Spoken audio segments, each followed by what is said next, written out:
Hello all. Welcome to another live stream. We're back as usual Sunday evening, and where's Glenn? Well, I've got a funny story. So Glenn is just in the room waiting, is right here, and I was trying to build up some suspense and it didn't work very well. Hilarious. Takes Yeah. hilarious. You all right? I'm good. I'm all right. I'm all right as well. That's okay then. Yeah, I've been trying to think how to story of the week and all that. I was going to wait till what we watched, but I don't want to leave it so long. I had a couple of days off this week, and I planned. You remember my shelf of shame? I had a couple of days off. Yes. And How can we forget? You know what? Now's the time. I've got 2 days off. I'm going to hit this shelf and see if I can watch a few movies. 2 full days to myself, and that all went to crap. It just backfired completely in a way that just shows my struggles for getting some of these things watched, because Sunday came around. I was meant to be off Monday, Tuesday. Sunday came around and the kids were kicking off. They were absolutely awful all day. And it just meant that I couldn't leave them alone to go and film a video for what I was going to post on YouTube on Thursday. So I ended up, I had to put that off, and I thought I can get it done on Monday morning. I still have an afternoon to watch a movie. So it came to Monday morning, dropped the kids off at school, and then the wife's like, "Oh, can you nip me to this shop? I just need to pick a few bits off." So off we tootled to the shop. Then I had to film the video. Then I had to try and start editing it down, and Monday just completely out the window. I thought, that's fine. I've still got Tuesday to watch as many films as I can. That didn't work either. The wife decided she was going to start work early, so I had to drop her off. Then I had to drop the kids off. But my youngest boy had a terrible cough, and it's been going on for a couple of weeks, and it suddenly got worse. So I had to take him to the doctors in the morning as well. So that was a complete little write-off. So I ended up, between everything that was going off, watching a total of 1 movie over 2 full days off. The movie I will reveal later. Well done. But yeah, it just goes to show how wife, kids, work, life, it just gets in the way. And we can't watch everything, unfortunately. As much as we can try and plan it in, it's just not possible. This is my life. So yeah, I watched 16 films this week. I bet Morton did as well. He's quite good on the viewing, and some Morton will have done as well. Yeah, but Morton, when he says he's watched 16 films this week, some meows a lot as well. They will have done, whereas I haven't. I was just being sarcastic, so I don't have children.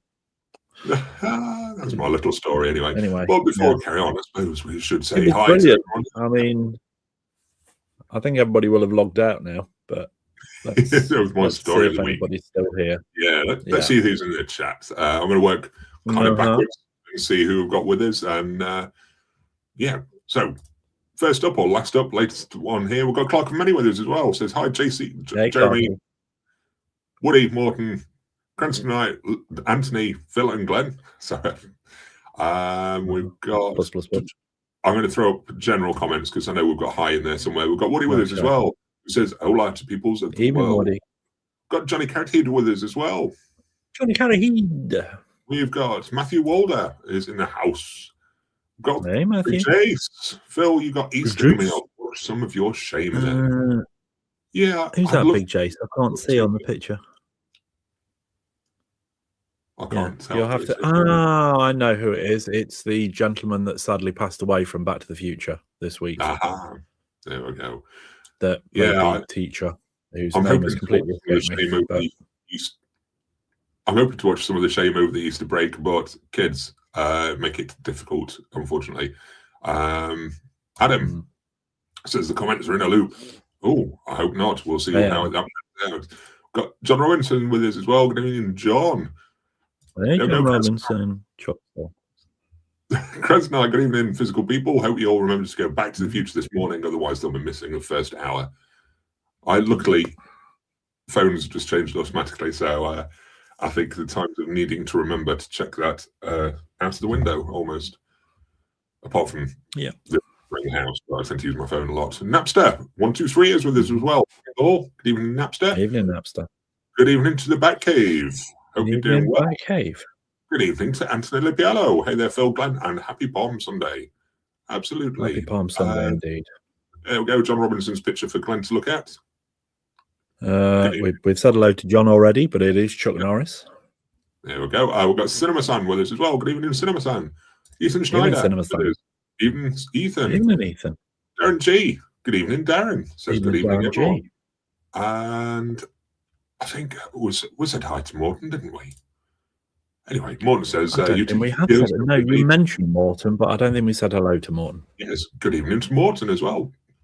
So I think we covered most people back then. Let's see if I can catch up with the comments and see who I'm missing from that might have just joined us. We've got Nick in the house as well. Good evening, both. Good evening, Nick.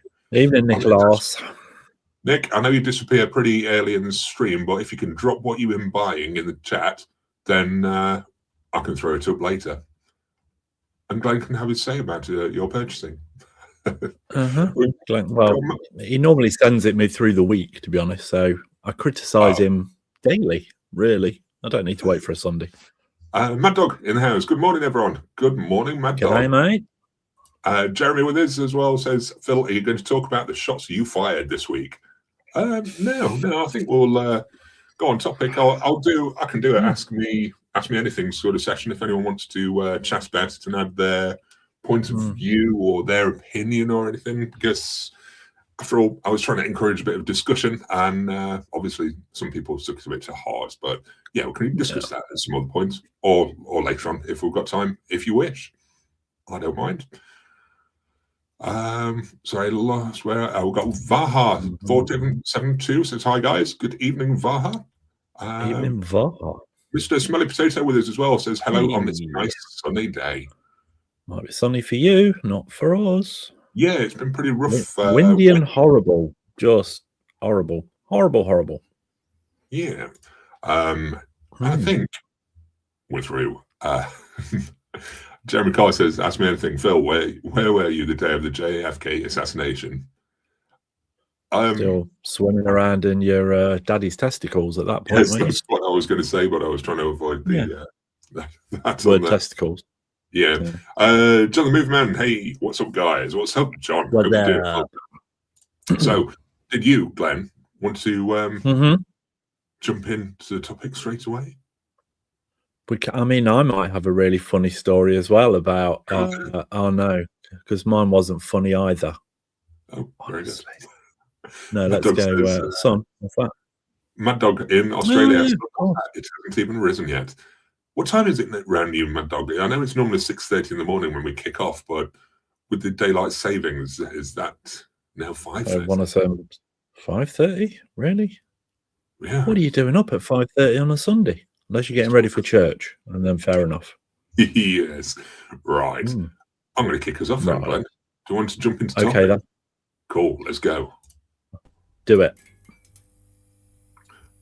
Topic of the week. It's the topic of the week.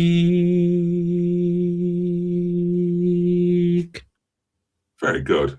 Well into. Thanks. So, it's quite angelic, that was. Yeah. I wanted to talk a little. Yeah. Go on. You talk yourself up. No.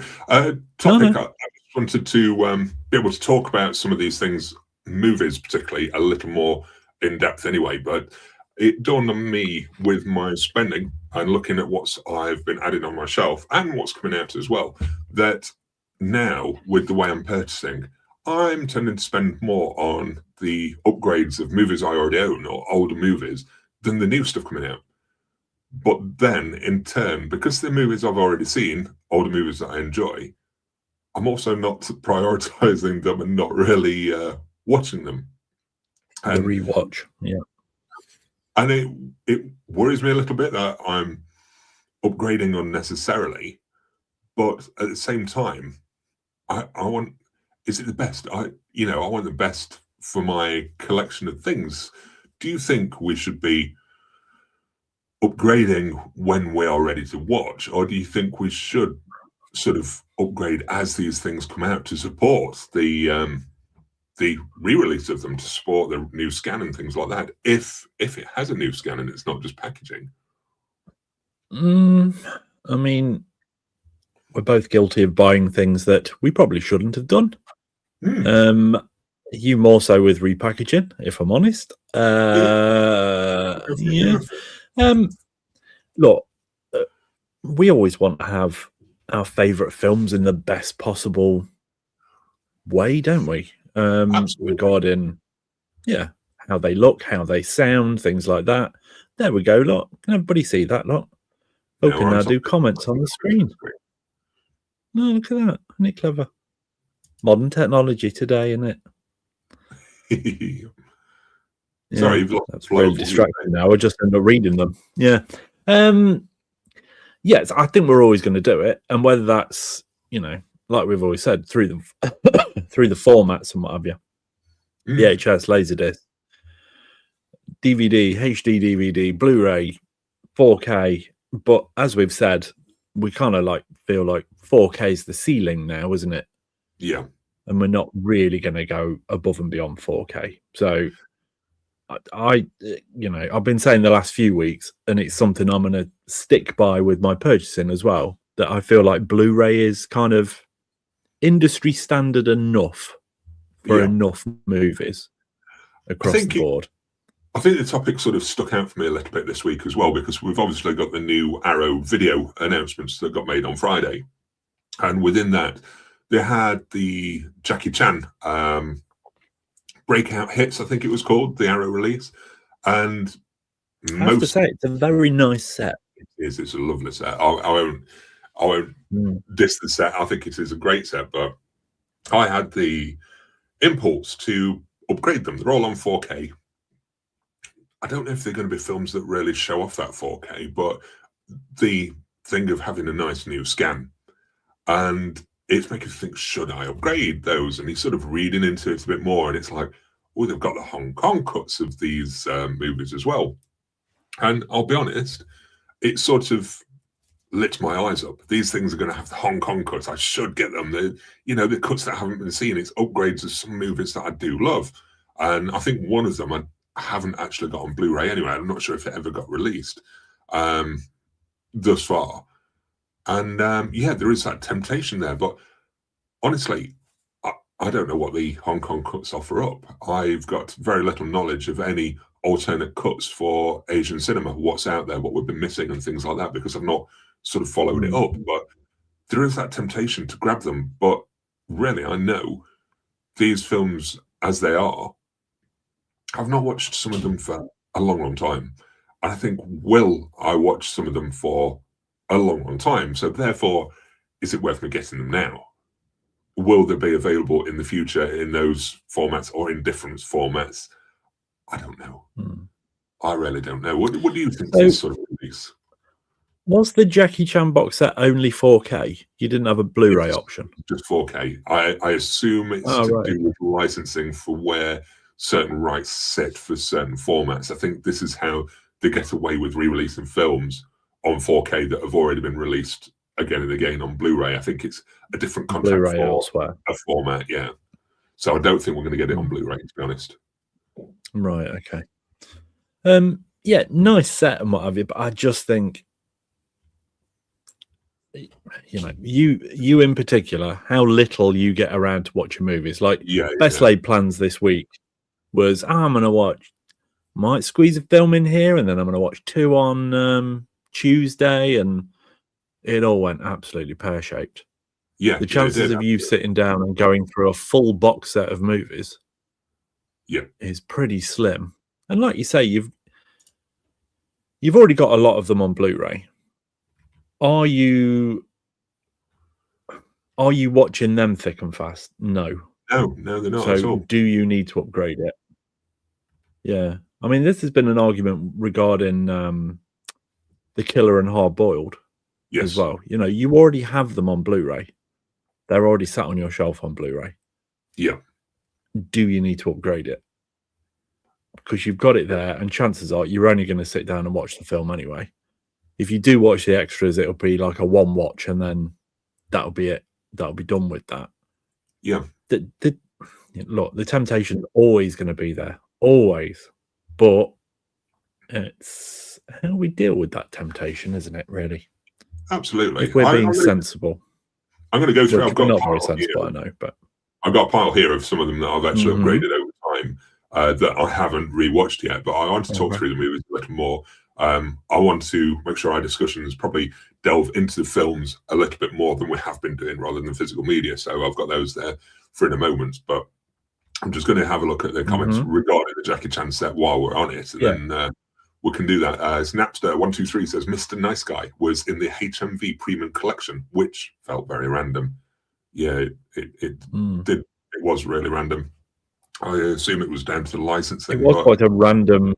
The Premium Collection was quite random anyway. It was very eclectic, wasn't it? So yeah, I think it's where a lot of the which studios the licenses sort of sat with more than anything else. It's just having a look through for the comments on the Jackie Chan. Morton's review says, I am a Jackie Chan fan, but for most of the movies I didn't know. Oh, add to that collection, Morton. That's quite surprising. A lot of them are his sort of attempts to break. No, not attempts to break into the US.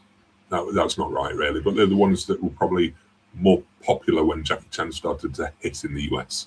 The ones that came out around that time, particularly Rumble in the Bronx, First Strike, and Who Am I? They were sort of three of the bigger ones around that time when his name was becoming more prevalent in the US. Just before he started to try and break with Rush Hour and things like that. All of those in that set were more recognizable to me than a lot of the ones that kind of, was it Eureka that were releasing some of the early ones? And then 88 Films did some as well. There was some of those that I wasn't as familiar with. His more US-based stuff is more obvious to me. But yeah, like I say, that set is very nice. But again, they don't need 4K. They don't. No, I mean, it's nice that they're getting a rescan, and it's really nice that they're getting the alternate cuts, because I do see the excitement for the Hong Kong cuts and things like that across the board. Personally, I don't know much about the cuts, if it's extra action, extra violence, or if there's something else there. I'm not knowledgeable enough on there, but I know there is a general excitement that these cuts are being made available. And I like that care and attention is being made with the restoration. Just wish they'd been able to try and get a Blu Ray out there, because, like you say, not sure it needs a 4K. No. Which, but to be honest, with the Arrow sets, they're generally expensive anyway, and there's not always a massive price difference between the Blu Ray to the 4K for the Arrow sets, which seems kind of strange. It doesn't seem as big of a jump for the box sets between Blu Ray and 4K. And this one's priced at what, 160, was it? I don't know. I can't remember. I've not looked deeply into it. Yeah, I think it's 160. Yeah, here we go. Napster's just thrown a comment up here. Often the Hong Kong cuts actually remove some of the action and leave the naff slapstick parts. There we go. That's instantly made it much less appealing. Yeah, for me too, because unfortunately there's a different sense of humour overseas to what we have in the UK, US. Everyone's humour sort of changes quite drastically, and it's not the sort of extra content that I would be looking for personally. But HMV have it for 140, in fact. Yeah, which isn't terrible for the amount of movies you're getting in there. No, but when I own most of them already, and like you say, how often they get watched, it's a big old chunk of cash for it to sit on your shelf. Yeah. So I was going to say, what pile of movies have you got in front of you then? Have you got pretty much all of the films that are in that set, but on Blu-ray? Oh, I've not got that pile of films with me. This is completely just random. I want to chat about. Okay. I thought you were referencing the Jackie Chan ones. No. The only ones from that set that I've not got, I think, are First Strike, because I don't think that got a Blu-ray, if I remember rightly, and Drunken Master, because it's not one I was ever particularly drawn to be honest. But that's just me. And Mad Dog's just mentioned, surely we want the full version of the Hong Kong John Woo's films unedited. I don't know. It's very, very difficult to say. I'd need to watch. The problem is, I struggle to watch films as it is. If I was to watch a Hong Kong cut of one, especially of like Hard Boiled or The Killer, my memory isn't good enough to remember what may or may not have been in the theatrical cut. I'd need to watch them back to back, the theatrical, then the Hong Kong, to see the differences. And I sometimes wonder if having the extended cuts can ruin the pacing of a movie. If you know what I mean, it can add little bits and bobs, but is it going to affect how I view the movie if it slacks off in parts just because of extra nonsense? If it's just over the top violence that just gets a little boring because it repeats, I don't know. I'm not sure. And if you like the film already, you don't miss what you've never had. Yeah. But yeah, I'd be interested in knowing the differences. But yeah, like Glenn says, I don't think it always works. Some directors' cuts are a lot better. Some different cuts are, but a lot of them just add a lot of fluff that's not needed, and it does ruin the flow of the movie, and things are dragging that it shouldn't be. So I think it's something to be very considered when you're picking which version you want to watch. Because if I watch one version, I'm only going to get a chance for one version. I won't be able to watch both. I don't think. Not in close succession to tell it different. You say you don't think. You know full well you wouldn't. Jeremy Carr, my upgrades of older films, I kind of move to the front of the watch line and put the new releases, stuff that hasn't been released before, afterwards. Generally don't have a pile last more than a few weeks. Yes. That's good, guy. I need to get quicker at getting through my piles. Cinema San, still got roughly 400 DVDs on my shelves. Some will be upgraded one day, others never, ever, for different reasons. I'm feeling less in a rush to upgrade some things now. But it still happens for some movies. I'm painting myself into a corner when some movies are always going to be upgraded for me, but the majority I feel less inclined to rush to upgrade, if that makes sense. I don't feel like there's many back catalogue things that I don't already own that I still want now. And like I said to you as well, I feel like I really want to go back through my 4Ks and kind of be realistic. And 4K is amazing for things where there's like heavy saturated black. So anything that's kind of set in space, or is quite a dark looking movie or something like that, it's brilliant. 4K HDR, it's amazing. Things that are kind of very multicolored and things like that. But I mentioned to you earlier in the week, I've got Clue on 4K. Why? That so does not need a 4K. That was just, I was there and it wasn't supposed to be out for a few more weeks. It was sat there in HMV. They got the exclusive of it for a little while. Oh, I really love that film. I'm going to have that. So doesn't need a 4K upgrade at all. And I'm going to go back through my 4Ks and kind of be realistic, because I do think Blu-ray is enough for so many films now. Yeah, I feel you. It's different, I think, nowadays as well. Newer stuff coming out where it's shot on digital. I think you see a difference then. But for older stuff, I don't think it's always necessary. Yeah. Adam says the only ones I don't upgrade are comedy. Yeah. So there are unnecessary comedy movies that have been upgraded. This one isn't 4K, but the American Pie box sets, for example, they didn't particularly need to be 4K. I think they could have got away with just a Blu-ray, a restoration of some kind, but just on Blu-ray, change the filters or whatever, and I think that would have been enough. But then did they even need a restoration? Was the previous Blu-ray release that terrible for that kind of film that it even needed a remaster? I don't think it was terrible. You know, and they're not that old in the grand scheme of things. Some of the lighting, no, they poor, but it's. But no, they certainly don't need 4K. And anyone that's picking up all of the 4K is just a crazy, stupid collector. You know, I'd never do. Would you ever do that? Would you ever pick them up, American Pie on 4K? Would you? Yeah, I know you have. Yeah. There's up one. I buy films that I will rewatch in the best format. I'm not into what the slipcover or whether it's a steelbook unless it has an extended version of the movie or adds something different. Absolutely.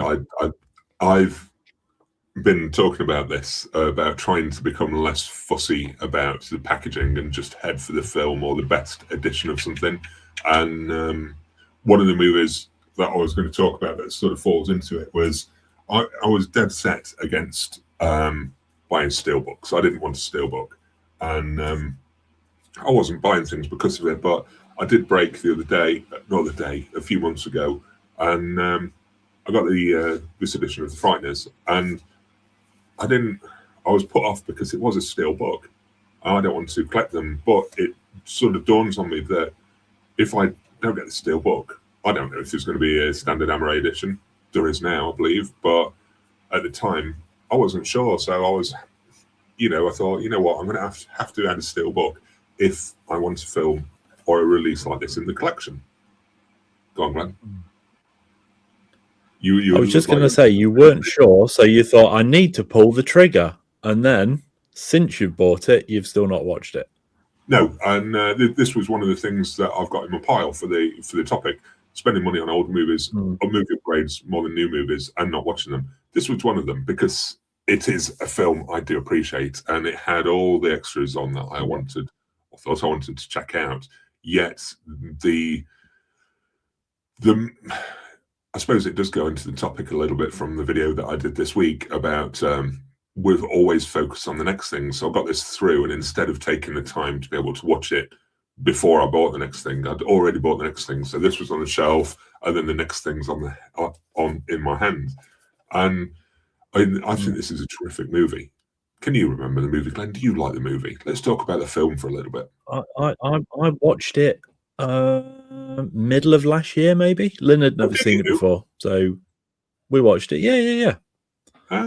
It's a fun, the CGI does not stand up in any way, shape, or form anymore now, but it's a fun watch. It's a fun movie. Yeah, I think it has.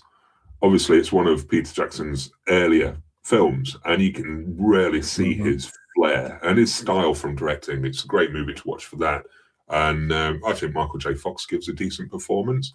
The effects might not hold up. Yeah. I appreciate the filmmaking and storytelling, and I think it's an interesting watch with the effects because you can see the beginnings of Weta and what they were trying to push effects-wise and things like that. It might not hold up, but the Reaper coming out of the mirror and the cloak and everything, if you look back at that, you can clearly see some design influence that goes into the ring wraiths in Lord of the Rings and things. You can see all that influence, all that knowledge and skill and practice that he perhaps had in making the Frighteners that led into Lord of the Rings. I think it's a terrific watch for that. And for this release, one of the things that I was excited about, I was so excited about this release, was the making of documentary. And it's like 5 hours long. 5 hours behind the scenes making of that takes you all the way through the production. And that's one of the big things that pushed me to want to upgrade it. And it's just not been watched yet, but it is something that I really look forward to because I, like Glenn, I think he'll agree with me, I do like those in-depth behind-the-scenes, fly on the wall, warts and all, making of. And Peter Jackson's terrific for them, really. All the Lord of the Rings ones are great. Yeah, Peter Jackson, we often talk about the Peter Jackson ones that are really in-depth. We always bring up Rob Zombie's Halloween one that's, day by day kind of production diary.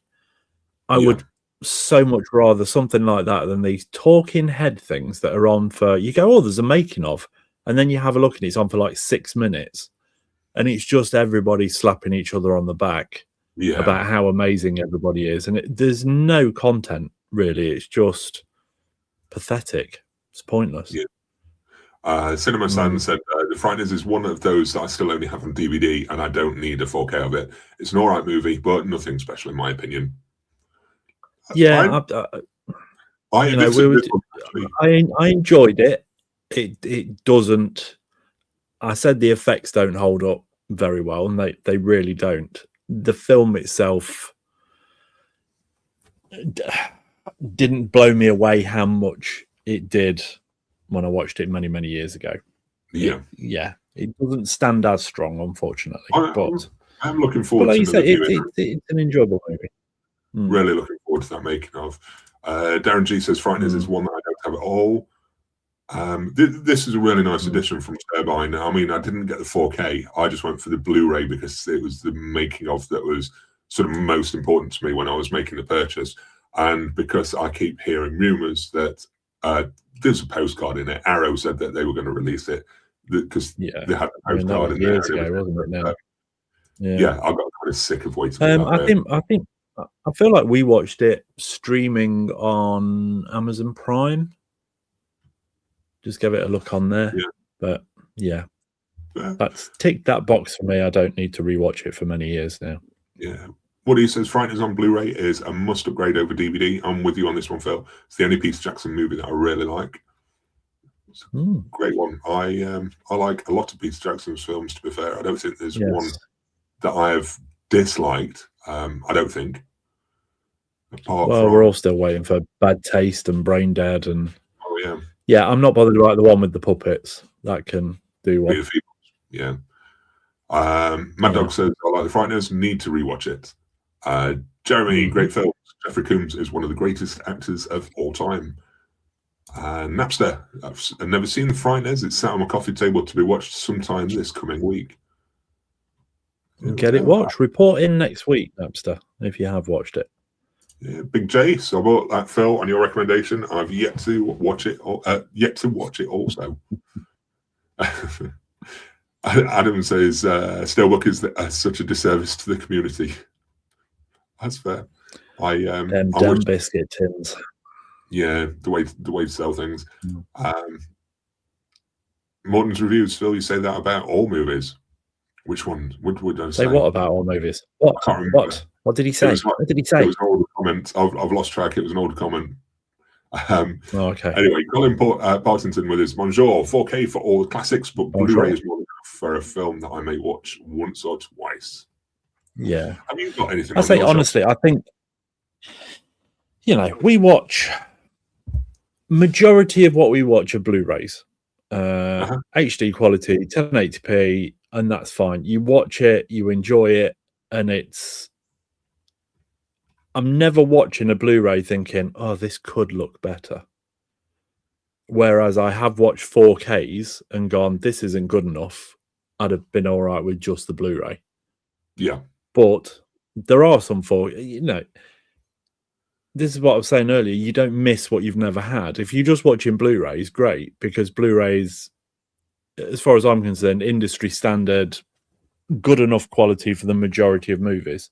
It's only when you watch certain movies on 4K that you go, oh my God, this is, how it should be seen, how it's meant to be seen. It's just that little bit more, whether that's, like I say, colours or whatever, sharpness.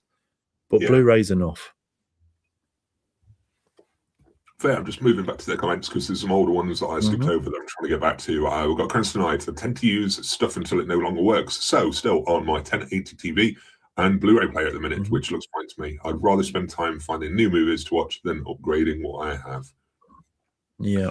I think it would be nice to sort of pull back to making sure that we enjoy the films over chasing for the collection to add into it. Get back to watching them as movies rather than losing that focus on what we are receiving, because we are concentrating on the next things. I think I'm definitely done with the upgrading. like I say, I'm questioning a lot of the 4Ks that I've kind of gone in for in the first place. Might even revert some of those back to just blue, because I think blue's enough. And going forward, I think as you know, I said earlier, clearly 4K is the ceiling, really. You know, you've got companies that were making 8K TVs that are now going, we're just not going to bother because the human eye can't see that capability. So kind of what is the point? So I think 4K is the ceiling. 4K is unnecessary for a lot of films. So going for, you know, what we've got out tomorrow, we've got what The Housemaid, for example, the Sydney Sweeney, Amanda Seyfried movie, that's out. Does that need 4K? No, it does not. Blu-ray will be more than substantial with something like that. And that's how I'm going to think about things going forward. Yeah. And I'm done upgrading. We've got nice enough pictures. We've got nice enough TVs that show a nice enough quality picture for, like we were just saying then, for us to actually stop worrying about kind of upgrading and just enjoy what we've got now instead. Yeah. I agree, because I have been more worried about upgrading a hell of a lot. And one example of something that I don't regret. I've not picked it up. What a fool! But I got the Kino release of Face Off a while back. I mean, I waited for it to be in the sale. Didn't jump into it straight away. But you know, I sit and think, because that hasn't been watched on 4K. I felt like I needed to have it in 4K, but it's still not been watched. And I do consider that perhaps the Blu-ray was enough. Why did I rush to spend more on this older movie when I could have spent more on a different older movie or a new release coming out? Because I've still not picked up one battle after another. But I spent the money on importing Face Off, a movie that I've already seen, to upgrade it when really I don't know when I'm going to watch it again. And the Blu-ray might have just been enough. And the focus was more on upgrading that and making sure I've got the 4K over anything else. And that worries me sometimes, that there are things that I am not that I'm not adding to the collection because I know they probably won't get watched, but that I'm not adding some newer releases that I did enjoy and instead upgrading things and just not enjoying them again anyway. If that makes sense. Anyway, back to the comment. It makes sense. But Jace, I will only upgrade to 4K if it's dirt cheap. If I've already got it on blue, I would like to do that, but there's still certain aspects of the 4K that seem to drag some of us in. It certainly dragged me in as well. Like, this isn't 4K, but like the Frighteners, this new release had that 5-hour making of documentary. That dragged me in. So I didn't wait for that to be dirt cheap because I wanted it for whatever reason. Josiah Gammerson, I recently bought the Terminator Anthology Blu-ray set because I wanted to rewatch all of them. Proud to say it wasn't a filler purchase. Good. Nice. I quite enjoy watching most Terminator movies, as much as panning that the sequels got. They're not patched on the originals, but sometimes we get a kick out of having a flick through them. But I still get something out of them. But yeah, quality-wise, not quite there. Yeah, Jeremy Carr says, with the Jackie Chan set, sorry, Jeremy, I completely skipped that. Does the set have City Hunter? Amazing and hilarious, although a horrible adaptation of the books and series. The set does not have City Hunter on there. I think it's Drunken Master 2. Have a look. Drunken Master 2, Rumble in the Bronx, First Strike, Who Am I, and there's another one too, and I can't remember which one it is. Well, Glenn will confirm as I flick through. Yeah, Who Am I? First Strike, Thunderbolt, is that? Thunderbolt, that's the one. Yeah. Yeah, Drunken Master 2, First Strike, Mr. Nice Guy, Rumble in the Bronx. Rumble in the Bronx is one I really enjoy. It's very good. Ridiculous, but it's a lot of fun.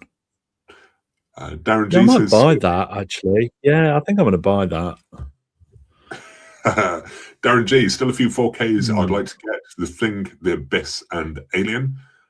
They're all 4Ks that Yeah. I picked up and all still unwatched, and all great films. To be Yeah, fair. but all of which will benefit from being on 4K. I I noticed do. somebody mention about sorry, I forget who it was. It scrolled past pretty quick, but Project Hail Mary. And this is what I was saying earlier. Things that are set in space, for example, is a perfect example of things that look What? good on 4K. Yeah. That deep saturated black works for space scenes and things like that. Yes. I saw the Project Hail Mm. Mary comment. I was just trying to find it, but yeah, that would be Yeah. one that I would be looking at to get to 4K of, I think, as well. Mm. With you on that one. I'd probably get it quite soon as well because my kid enjoyed it and the missus hasn't seen it, and it could potentially be a rewatch for all of us together. What a film! So yeah, I'm unsure at the minute, but it could be quite an early pickup. Anthony says, Did you see they're now talking that it might be the start of a franchise? I saw mention of it, but as far as I know, the writer has come out and said he has been kicking around ideas. He has got a few bits and bobs down, but he wants to take his time and see where the plan goes and have a proper story come out of it rather than forcing a sequel for the sake of it. So I suppose it all depends on the copyright. I feel like the studio might have other ideas about that. Yeah, it depends on where the rights fall for the use of the characters for ongoing material, I think. But I don't see where a sequel could go, but yeah, we'll see what happens with it. I wouldn't be rushing to a sequel as it is. Anthony says, I've been upgrading from DVDs to Blu-rays, about 25 of them at a time, more than what I'm allowed to. Take it steady, Anthony. There's no rush. Cinema Stan, I watched my Blu-ray of American Psycho a few days back, but I'm seriously thinking of upgrading that 4K to that 4K. Blu-ray was not great. Have you got the 4K American Psycho? I do have the 4K of American Psycho. And have I watched it? No, I have not. Have I watched my 4K copy on digital? Yes, I have. How is the 4K transfer? Is it worth upgrading from that Blu-ray? It's pretty good, to be honest. It's not bad. It's not bad at all. Yeah. And I agree, the Blu-ray was pretty sucky. So yeah, it's probably a wise move. Yeah. Another film that was on my pile of things that I really wanted to upgrade and felt like I needed to have, yet I haven't watched them. Got Robert Rodriguez, the Faculty from Scream Factory. I can't say I really upgraded for a particular reason apart from the rescan of it being up to 4K. The reason I wanted to upgrade this is it's another film. I think this one's great, and it echoes back to the movies when I was growing up and the things that I was following, because obviously this one was written by Kevin Williamson, who wrote Scream, that we were big fans of. I Know What You Did Last Summer. And off the back of, I think it was just those two movies, his name was pretty hot. And this was a sort of secret project that he wrote, and Robert Rodriguez was directing. And we went for the longest time not having a clue what this thing was. So it had a level of excitement. And I remember going to the cinema, and I really bloody enjoyed it. It's got so many links to classics that I enjoyed, like The Thing, and it's got that humor that made Scream such a terrific movie, and Robert Rodriguez's direction, which was great at the time. It was coming off sort of Desperado, From Dusk Till Dawn, into a sci-fi movie written by the guy that loves meta quotes for his movies and wrote Scream and things like that. It was a great movie for me. I loved it, and it was sort of one that I definitely wanted in the collection and definitely wanted to upgrade. Since it got released, it's not been out of the collection, and I've always upgraded it. How do you feel about The Faculty? I like The Faculty, but I don't actually own a copy of The Faculty. Yeah. Does it matter that you don't again, own a copy? it's one it's again one I rewatched last year, but I watched it on, I think it was on Amazon Prime. Really? Yeah. So I'm finding more and more with films that, don't get me wrong, I like The Faculty. It's not one I love. And I think it probably doesn't hold up as well as when we first watched it. Yeah. But having watched it streaming, that's kind of enough. That's ticked that box for now. And maybe in 4 or 5 years' time, I'll think about it again and, you know, maybe pick a copy up then. Or I know I'll probably sit there and think, oh, I fancy watching The Faculty. And I'll scroll through streaming to see if it's there. So I'm feeling like the ownership of things isn't as necessary anymore. No.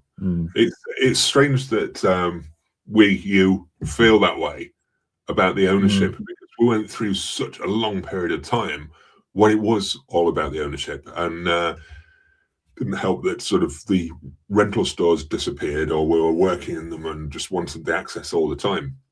But yeah, I forgot where I was going with it. But faculty, ownership, not needing it, rewatching it.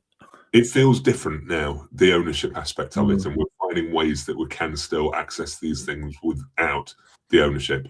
There is the risk of them there's so many other options, so many other avenues that weren't open to us back then. It was kind of like, do you want to watch that movie again? Yes, right. Well, you need to own a copy of it then. Yeah. And that was it. So we did. And it's not just one streaming service either, because when I've searched on Apple for a particular film, it'll actually show you on the app where it'll give you the price for rental and purchase on iTunes or Apple TV, whatever you want to call it now. And then it also shows you where else it streams. So it'll list if it's on Prime, or list if it's on Disney or anything like that. And some of the films have actually got 3 or 4 different options of where you can view something. And as the licenses are thrown around, it's quite... Anyway, Napster. I go through phases with my upgrading. Last month, I upgraded some of my favorite franchises, Die Hard, Matrix, Bourne, with the intention to rewatch them this year. I've got the intention to watch the things. I've just not got... The reality is that I just haven't got enough time to watch all the things that I want to. And that's my problem. I'm still collecting like I've got all the time in the world, and it just isn't my reality at the moment. What amuses me is while we're chatting about various things like this, I'll just glance across to the comments, and there's always Morton. We must own it all. No, Morton, stop it. Stop being silly. You silly, Morton. You're silly. Stop it. There is that argument that people have to say that we need to preserve films and things like that, and the risk of something being removed and edits made and stuff. And I see those. It just depends how important the changes are to you, or how important the particular movie is.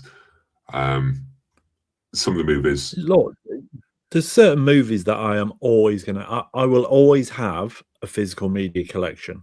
There's always films, certain films that are going to be in that collection. You know, I would never not have a physical copy of Jaws, for example. That would always be on my shelf. It's always been upgraded from every single format. And that will never go anywhere. That will always be there.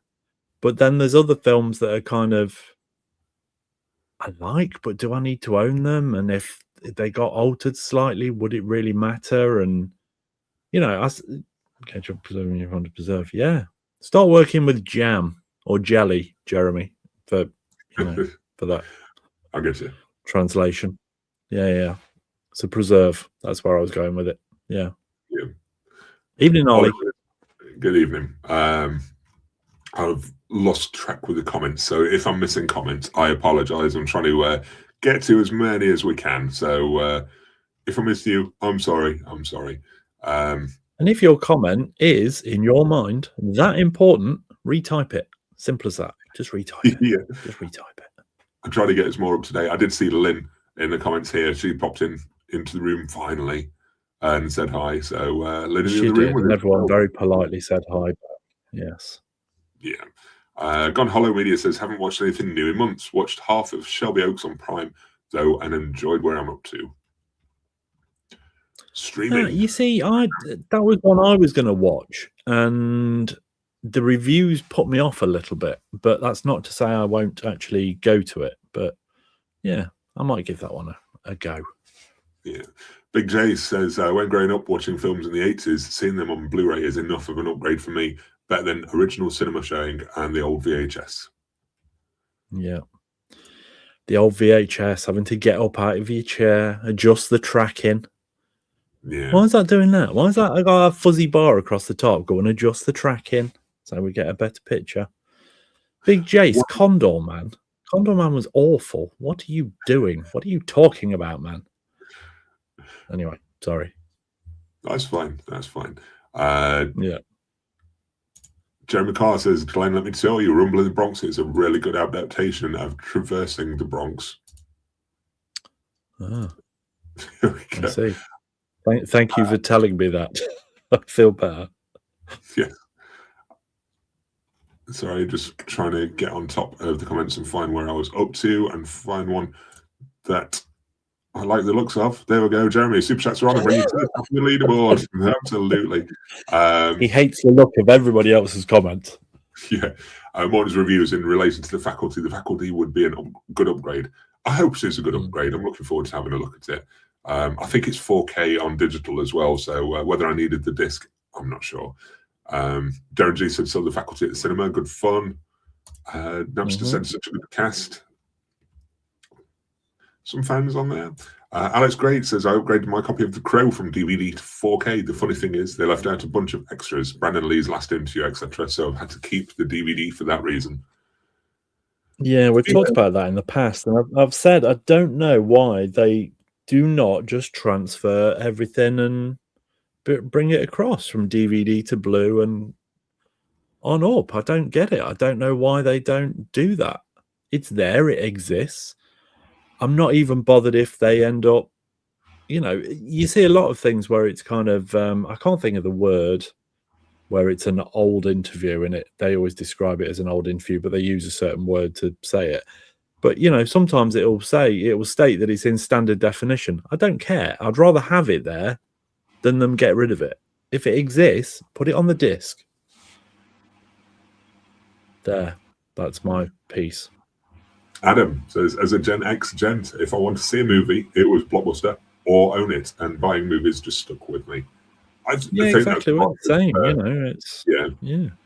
Because obviously we worked in Blockbuster, so we had quite a lot of access, and then buying movies just stuck with us because, like I say, they were the only ways to see things. There was the terrestrial TV that we had over here, but we had at the time 4 channels, and that was it in the UK. So the chance of things being on the TV was slim to none. So it was literally either recorded off TV and you kept it, or it was purchased. Really, those were the only options. Now, literally, on a whim, you can click on your phone and purchase something, rent something, or stream something on a digital service. It's so much easier. I watched such a massive, diverse range of films when we worked at Blockbuster because we were obviously allowed. Was it like 2 or 3 free rentals? Was it 5? 5 a week, yeah. Yeah, it was kind of irrelevant because there was a few shifts where I'd do an evening shift and then I was back there the following morning. So I'd just take home whatever I wanted that night and give it a look and then just take it back to work with me the following day. So I didn't, once a rebel, always a rebel. What can I tell you? But yeah, I'd take anything really because it didn't matter because it was free. So even if you got halfway through it, you just switch it off if you hated it. Sorry, Ethan Schneider. Yeah, I've always struggled with what films I should own. I'll always keep the ones I love, but I know, but I don't know if I should keep the ones I enjoy but aren't one I love. I think you need to consider more if you will go back and watch it, if you're impulsed to want to watch it again. I think that's the biggest thing. So I've got rid of some great movies that I really don't feel like I would go back and watch again. There's one that's in a collection that I don't know if it's worth me owning. It's a great movie, Shawshank Redemption. It's not one I go back to regularly. I don't know when or if I will go back to it again. And I don't know if I need it on my shelf, really. Great movie. That's one of those. That's one of those movies that I couldn't not have in a collection. Jaws, that Raiders of the Lost Ark, Goodfellas. Just a few off the top of my head, but I would always have them in a collection because you watch it a lot. If they are movies that I go back to quite a bit, yeah. Yeah, and they're also movies where something like Goodfellas, if that was on TV, I could drop into that halfway through, and it wouldn't take anything away from it for me. I would still get thorough enjoyment out of whatever bit I did watch of it. Yeah. Yeah, you can't really do that with Shawshank, but yeah. Yeah, it's not a massive rewatcher for me. Yeah. But yeah. Once it should be. I've get a couple of others that I've upgraded and I watched. That one was quite a recent one, Heat. I've had to get I've cleared out the Blu Ray because I've upgraded that to 4K, but that's still not watched again. And really, I want to get on top of I want to rewatch this because one of my pickups last week was Heat 2. I think it's a cracking film, and I really want to see it on the modern format with the upgrades to the sound quality, hoping for a decent upgrade to the sound quality, because that LA street shootout is should just rattle around the living room if you've got a decent setup. It really should. So looking forward to being able to watch it again. Yeah, you see, I've got the digital 4K Heat, and I have to say the sound was pretty awful. Was it really? It was really kind of it was muffled speech and stuff like that. So yeah, I mean, it wasn't as bad as Point Break. If you remember when I was rewatching Point Break, I ended up swapping the audio on that to 2-channel to be able to hear what they were saying. It was awful, which is why I downgraded back to Blu-ray. But I'll be interested. oh, well done. Yeah. My setup on my soundbar that I've got, it has an option for, I think it's called nighttime or something like that. And apparently it will adjust the speakers and it'll drop the bass down and push up the center speaker for the speech and everything. So I wonder if that would affect anything with how I heard it. Or I'll check it out anyway and let you know. But it's a great film, and it's one that I really, really want to go back to watch. It is. Hey, He says he watched film, and you saw it a minute ago in Amsterdam. Somehow I managed to convince my mum to watch Heat on Mother's Day. Cinema Standard said Heat is very dark on 4K. I've held on to the Blu-ray for that. Maybe I should hold on to the Blu-ray and just in case. Woody says Phil's just compelled to buy this stuff that he isn't going to watch. I do want to watch it though. The intention's always there. Yeah, it's just not the reality. Morton has followed that comment up. Yeah, if you go to Morton's comment, to not watch it. Not watch it. Yeah. Adam, to fill those shelves. Adam, a lot of 4K audio tracks and near field versus far field theatre track on disc. There we go. I don't know what that means, unfortunately. I don't know. Both sat here nodding politely. Oh yeah, yeah. I just have the Blu-ray of Heat, top film though. It's a great film, Others that have sort of been picked up quite recently, they've gone and watched, which we all probably know about, Kevin Smith's Dogma. Waiting for that for so long, I've upgraded that time and time again from DVD to. I don't think I had the Laserdisc. I think at that time, I got Chasing Amy in Laserdisc, and then by the time Dogma came out, I think it was on to DVD, and I had a nice big fat DVD of it, and I had a standard version that was signed by Kevin Smith. But that's one I've always upgraded, and one that I did say I wanted to rewatch, but haven't done yet. But I got this version because, again, the extras on that I sort of went for. But is it a while? Have you seen this one recently, Glenn, or is it just a long time ago and just not one that draws you back? No, I've not watched it recently. I mean, the last time I probably watched it was, would have been a DVD release. I think I own the Blue. I think I imported it from Germany, but I don't think I ever rewatched it at that point, to be honest. No, I on the DVD. It's a great film. I think it's a great film. I think it's Kevin Smith's best effort, to be honest. But I'm pretty sure on the DVD, Kevin Smith spoke about it because he had the script and he was trying to shop it around to other directors, apparently. And one of the directors that he approached with the script to try and push to making it was Robert Rodriguez, apparently. And I think it was Rodriguez that said, you need to make it to him. And that pushed Kevin Smith to actually direct it. And I think in Kevin Smith directing it, we got the movie that a lot of us, as particularly Kevin Smith fans, really enjoyed and thought it was a great movie. I think if it would have fallen to anyone else, I don't think it would have the same impact, if you like. And unfortunately, as bad a director as Kevin Smith thinks he is, I think he did a bang-up job with Dogma. I think it's one of his greatest successes as a filmmaker and possibly the peak of his career, to be honest. Because it was he had his voice and he had a lot to say with him. I mean, up there for me as well is definitely Mallrats, Chasing Amy.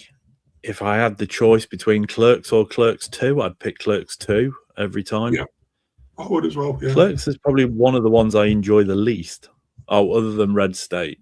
I didn't like Red State at all. I know you're a fan of that one, but yeah. Tusk, that's a great film. Yeah. Adam says near-field audio is meant for more for TV speakers or soundbars versus far-field is great for full theatre surround. There we go. Every day's a school day. Yeah. AJ Pink says that's also another thing. I want to start watching extras of my favourite films, but too much to watch. Mm-hmm. Yeah. I've waved a lot around that I'm quite heavy into wanting to watch the extras for, definitely. And Dogma's one of them. Frighteners is another. And I probably will flick through those on the faculty. And on my last video, I think I held up the Mexico trilogy as well. I want to dig through those. I don't think there's anything too in-depth, but I really appreciate Robert Rodriguez as a director during that time of his career. And I find him interesting to listen to now. I just don't think his movies have been as successful for him as a director. I think a lot of kind of flopped, not flopped, that's probably the wrong word, but not done in a way that I would have expected him to be working by now. Apart from Alita, I think that was his last great movie. Yeah, Alita was very good. Alita was a hell of a lot better than I was anticipating it was going to be. Yeah. Darren G says, I think Sin City might be his best. Fire. Yeah, I mean, From Dusk Till Dawn. Desperado. Desperado. Yeah. Darren G said, didn't Smith want Robert Rodriguez to direct Dogma? Yeah. I'm pretty sure that was the story that I read. I'm pretty there. Yeah, another movie that I automatically upgraded, and I bought another, Almost Famous, and I don't think you're as bothered about this in the way that I am on this one. Not saying you don't think it's a good film or anything, but I don't think you hold it in such high regard as I do. But what am I right? No, I mean, it is a very good film. It's not. It's one I don't feel the need to upgrade. It's again, it's not one that I go back to a lot either, to be honest. I think if I did, I would. But see, for me, I like Cameron Crowe as a director anyway. I think his way of telling character stories is quite strong, and I like a good coming of age story, and I think this hits the mark on those. And I love the music throughout it as well. I think it's a great story, and yeah, I think it's a wonderful film. It's like a comfort movie for me. It's one that I'll just happily throw on at any time. It's just that I haven't done it in a long time since. You don't have the time. Yes, I just haven't, and I haven't had that time. And it's films like this that I'm considering. When is it safe for me to put on when the kids are around? What's safe for me to have on in the background? Because that's going to be my key, is when the boys are old enough that I can slap a movie on at any point and it doesn't matter what's on there. It doesn't matter about violence or swearing or whatever else is on screen.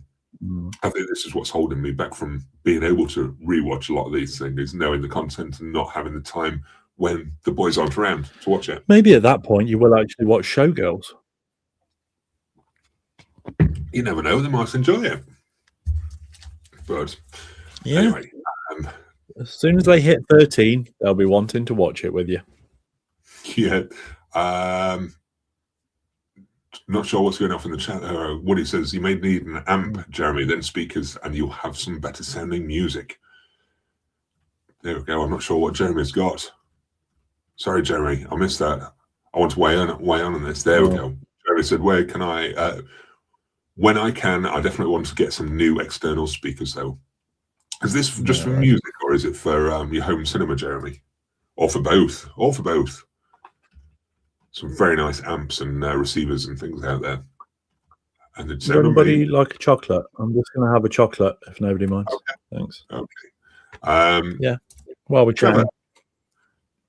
Trevor says I seem to have flipped to a flip switch. Almost no standalone film, even from DVD to secondhand Blu-ray. I will upgrade anymore. Just do not care.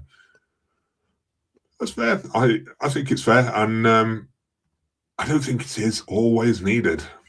And I took a step back with a couple of the movies that I had on DVD because I was there was Blu-ray releases out there of a couple of films, but they weren't out of print and so very expensive. And the question came down to: does it matter if it's on DVD or if I have the Blu-ray? Do I want to spend £80 on the Blu-ray, or is that DVD going to set me through? I don't know. Call me a Philistine, call me a snob. I don't really care. Call me what you want. I can't go back to DVDs now. I'm gonna have to try this. I'm gonna have to try DVD because I know you've said this a couple of times before that you really struggle with the DVD. And there is the One Fine Day DVD that I was looking to upgrade to Blu-ray. At a point, I thought I'll keep the DVD. I'll have to try and get it watched, and then come back to you and tell you if I find it so hideously unwatchable, like you seem to at the minute with a lot of them. Look, I know you pop a DVD in your Blu-ray player, and it'll upscale it slightly and stuff. But that was weird. I got a right echo then. Doing it still. I don't know if you can hear it. Yeah, chocolate Philip. Yeah, because it would be in my teeth otherwise, Cranston night. So, because I'm on telly lot. I'm on telly, so I need to think about these things. What was I saying? DVD. Yes, I do struggle with it. I really do. And I say, I've said it a million times. It blows my mind that people will still buy new movies on DVD when they've gone to the cinema, seen a 4K projection of a film, and they go, I really love that, and then they go out and buy the DVD of it. Yeah. But, each to their own, I suppose. Fair. So I just want to grab this. Cinema San, Almost Famous is overrated in my opinion. Not bad, but not as great as it makes it out to be. So I keep it with my Blu-ray. It's fine. Cinema San, you find the film overrated, but you still keep it in your collection. Because that makes it sound like you probably wouldn't go back to it. Glenn calling you out for keeping a movie that you might not like. I'm not calling him out. I'm just questioning that. That's all. It's kind of, I've certainly done it in the past, and I'll probably still do it as well, where I watch something and I go, nah, it was all right, and I just put it back on the shelf. When really, what are the odds of me actually going back to it? You're not meant to. Would I go back to something that I found mediocre, or at that point when I'm looking for something to watch, would I go, I fancy a rewatch of Jaws or something I know I'm going to thoroughly enjoy? That's fair. I don't know what it is about Almost Famous, but I really linked up with it. I really enjoyed it, and whether it's because it's the coming of age tale that I do sort of find myself drawn to quite often, or just the music and the whole ambience of the thing. But I really appreciated it. But I appreciate and the fact that you're still coming of age. Yeah. Yes, exactly that. I'll find my way one day. Yeah. Here we go. Mad Dog says next Sunday is Easter Sunday. Will the stream be on as normal? I don't know. I've not spoken to Glenn to see if he wants to make it or not yet. But I will try to do it as normal. I don't know if Glenn's got any problems with that or. or not? Does it make I a don't difference? think so. I'll have left church by then, so yeah, I'll be able to eat Easter eggs next week rather than just normal chocolate. I'll say normal chocolate. My one that I just ate was a pineapple and yuzu cup, and I'm now on a strawberry cheesecake batten, which is very nice as well. Napster. I mostly watch Blu-ray these days, but I think after 5 minutes or so of watching a DVD, your eyes readjust. I'm going to see. I'm going to make sure I can sit down and I'll find a DVD to try and watch. So I have got one of the Asian movies on my to watch pile that's still DVD, so I could perhaps try and find time for that. We'll see, but yeah. Anyway, I'm going to move on if you're ready, Glenn. Do it. Sure. Mm-hmm.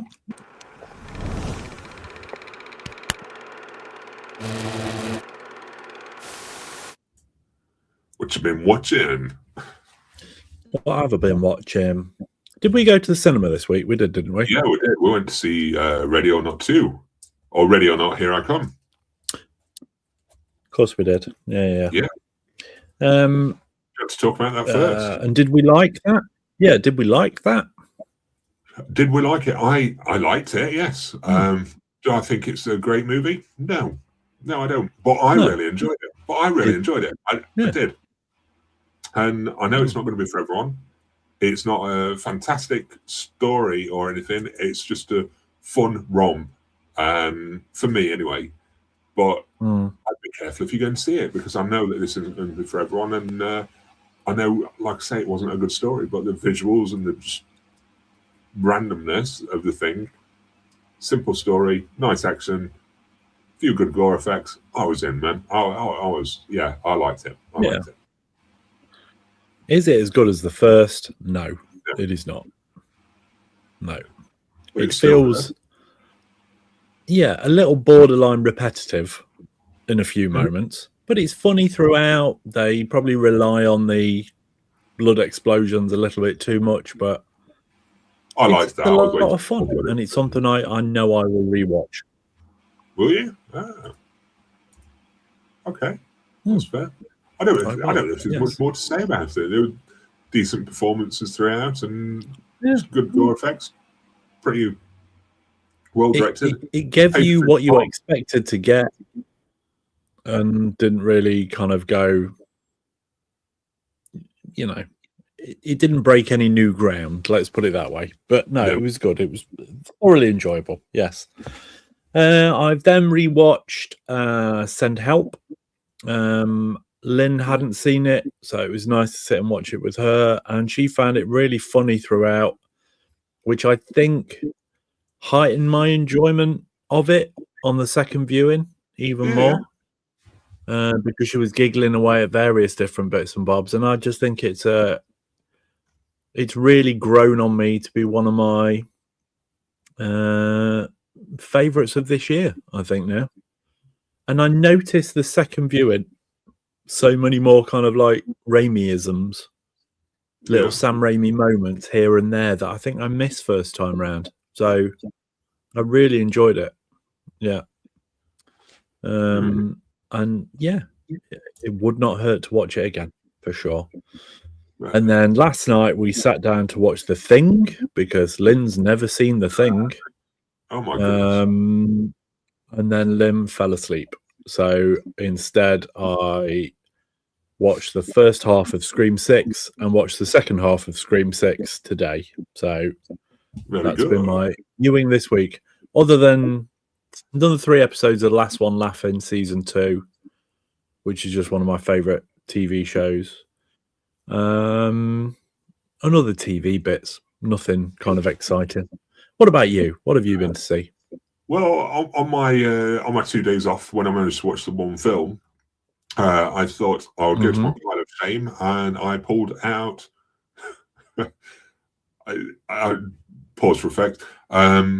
Say Anything, the Cameron Crowe flick, his directorial debut, and I thought I'm going to sit and watch that. And I'll tell you what, I think I've seen it before. I put it on my pile of shame to say I've not watched it, and it got a few minutes in, and I thought, so much of this is recognisable. I've seen it before. Yeah. I've definitely seen it before. I still sat and watched it through, just in case. I thought, I'm going to sit and watch it through anyway. And I had my limited time, and I wasn't going to get another full film in, so it's like, I might as well just carry on with this thing. And I enjoyed it. I enjoyed it again. So it was really good. And yeah, one of the more memorable things that I recalled was Jeremy Piven's appearance in it as well. Because, yeah, it's really quite funny in that. But, so the best of intentions kind of went out the window, and then to add to that fact, you then ended up watching something that you'd already seen. Yes. Yeah. Yeah. Okay. It's a successful week. It's just been one of them weeks for me, to be honest. It really has. And then last night, it was getting on quite late. Didn't have much time. I was quite tired, and I thought, I'm going to fall asleep if I put a film on. So we put on Mick and Nick and Nick and Alice, which was the new movie on Disney Plus. Yeah. And you know what? It's the one with Vince Vaughn and Matthew Marsden. And you know what? For a streaming movie, it was actually really, really bad. It was fucking awful. It was awful. You just swore then. You swore. You don't let me swear. Really, you swore. It was terrible, man. It was unfunny when it was meant to be funny. All the jokes just fell flat on the face. And some of the direction, it looked hideous. I don't know who they got as cinematographer and who made the choice of some of the shots. It looked absolutely awful. It was just headache-inducing half of the time. And the filters that they used, it was like a bloody film student had just got all the filters and effects and just like, oh, let's try that here, let's try this here. It felt like someone just having like on screen just whatever they could. It was some of the fight. Some of the fight sequences, they'd use some kind of effect or filter. It seemed really choppy, and I couldn't decide whether they'd messed up on filming and needed something to cover it, or it was an actual artistic choice. It was bad, man, really, really bad. And I'm going to have a look on the reviews online, but I thought it was awful, and it looks like it's setting up for a sequel. So I don't know if it's going to be successful, if another one's coming or not, but it was terrible. Excellent. But yeah, it was quite a successful movie viewing week. It really was. Good. Yeah, it sounds really good. Yeah. Are you tempted to give that one a try? No. I'd like to discuss it with you if you do. No, I won't be watching it. Have you noticed if anyone else? It looked pretty awful from the trailer. So no, I won't be clicking on it. But thank you. I'm going to see what everyone else has been watching, because I'm sure. Yeah, let's do that. Let's do that. Better choices, better success in the comment. So Mon watched Sinners, Train to Busan, nice. Freed Barry, Possession, Domino, Killer Crocodile 1, 2, Longest Yard, Pirates of the Caribbean 1 and 2, and Started 3. Very good. I really liked Train to Busan. I thought that was really good. Yeah, what I like is, for a moment, I thought with Morton, I'm sure he watched that last week, but actually he bought some of those and commented last week that he purchased them and has now watched them. So well done, Morton. Well done. AJ watched Project Hail Mary again and loved it, and Sentimental Value, which was great. Not had a chance to watch many this week. Still done okay. Still a couple. Quality over quantity. Yeah. Mad Dog. I watched Doranda, The Revenge at the cinema. Nearly 4 hours runtime. Thankfully, there was an interval. Very good movie, as was the first one. Yeah. Adam, brother in for a visit, so we watched Hellboy 1 and 2, Renfield, and Willy's Wonderland. I like the Hellboy movies. I wish they'd have got their third one, but not going to happen now. Willy's Wonderland. I think I've seen that, but I don't think I enjoyed it very much. I think. Is that the Nick Cage Five Nights at Freddy's type of thing? Yeah. Renfield was an okay watch, but forgettable. I've not watched it yet. Crash Night, Project Hail Mary, Good Luck, Have Fun, Don't Die, The Eternal Daughter, The Best You Can, Inside the Manosphere, Father, Mother, Sister, Brother. How was that one? I thought that looked pretty slow going, quite heavy. I wasn't sure about that one, but I do want to see the Louis Theroux inside the manosphere. I keep hearing things about It's worth a lot. Yeah, it's infuriating. It's infuriating that these people will, have more money than I'll ever see in a billion lifetimes. But I'm wondering what to do as well. What it is. Good Luck, Have Fun, Don't Die, because that's disappeared from the cinema now. One that I really want to see. I think I'm going to have to wait it out because I don't think it's going to be worth really buying or renting. I think I just need to wait for streaming. I would wait for streaming on that one. Yeah. It wasn't one for me. For Ethan Schneider, I watched Phil's amazing video on Thursday and The Nun. Oh, I hope you enjoyed both. I've not watched The Nun myself. I just thought it looked quite standard. But the amazing video on Thursday, I'm glad you enjoyed it. I was hoping it was going to prompt a little bit of discussion, but some people took it the wrong way, and it's not really gone that way. But yeah, I had a little bit of a say, and might have put a few noses out. But sorry if anyone took offence to it. If you've not seen it, check it out, because I think there are some important points to be discussed. I think the majority of the feedback was fairly positive, to be honest. Yeah. Anyway, Mad Dog says, "Has They Will Kill You" come out in the UK? It came out on Friday, 2 days ago. So, yes. Yeah, it's been out a couple of days, so hoping it's going to be good because we're going tomorrow night. I think still. We are indeed. Very good. We are indeed, and I have bought snacks. I bought peanut M&Ms for myself. And then I've treated Phil to new cookie dough M&Ms. Cookie dough. So we like our little snacks, don't we, when we're at the cinema? Oh, you got to. It's got to be done. It's got to be done. Darren G, I watched Send Help, which I enjoyed, and Poor Things, which was a typical Yorgos Lanthimos. Yorgos Lanthimos, yeah. It's Poor Things is probably his weirdest for sure.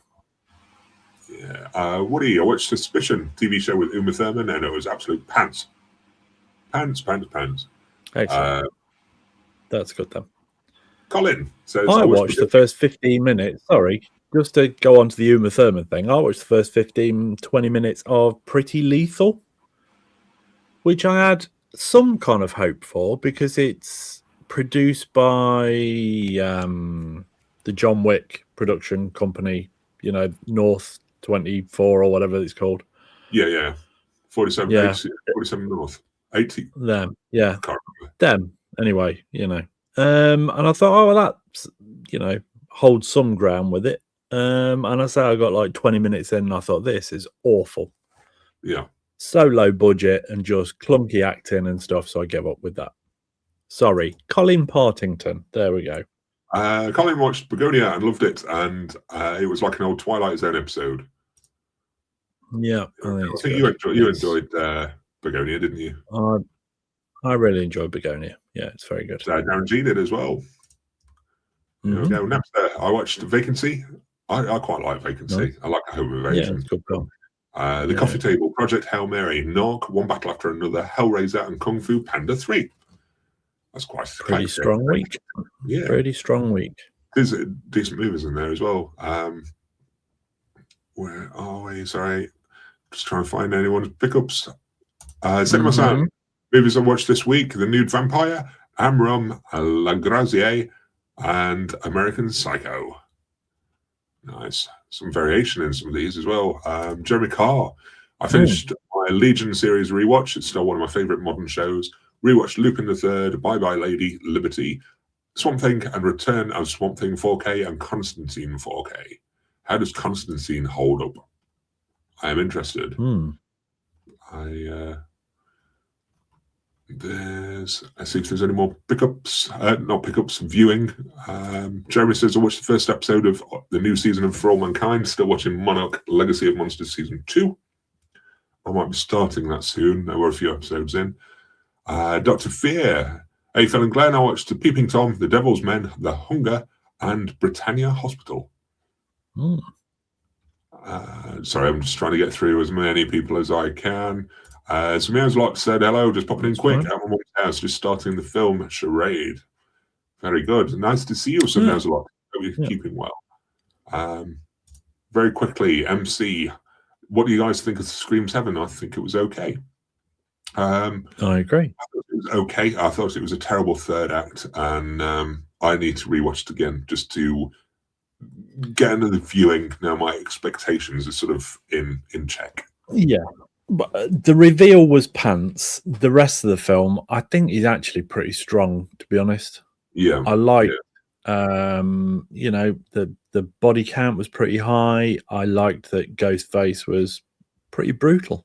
Didn't pull a lot of punches, and Nev Campbell was great in it. So I think it's pretty strong, to be honest. Big J. So I watched Bad Boys Ride or Die last night on John Robinson's recommendation. Loved it. I thought it was okay. I wasn't blown away by it. It's not one I own. I have the first two, but I'm not bothered about adding the other ones. In relation to Hellboy 3, Ron Perlman's still up for one more. He feels like he'll let the fans down, not getting the last one out. I think the studio's let the fans down, to be honest. Yeah, big time. And Jeremy says the people that took offense to Phil's video are soft, if you ask me. Well, always going to upset someone, aren't you? When you put an opinion across, it's just how you come back from that. And not many of them had anything to add discussion-wise. It was an attack on something that didn't need attacking, just for a target. Cranston Knight, Father, Mother, Sister, Brother is indeed slow, and while bits of it were interesting, it never really went anywhere. Good luck, have fun, don't die. Yes, Good luck, have fun, don't die. Madcap like Terror killing movie, kind of fun, but not one I would rewatch. No, I said the same. It when Sam Rockwell was on screen, it was great. Sam Rockwell was not in it enough.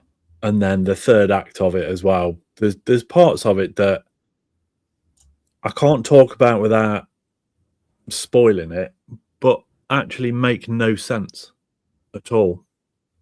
And it just, it petered out. It's not a rewatch.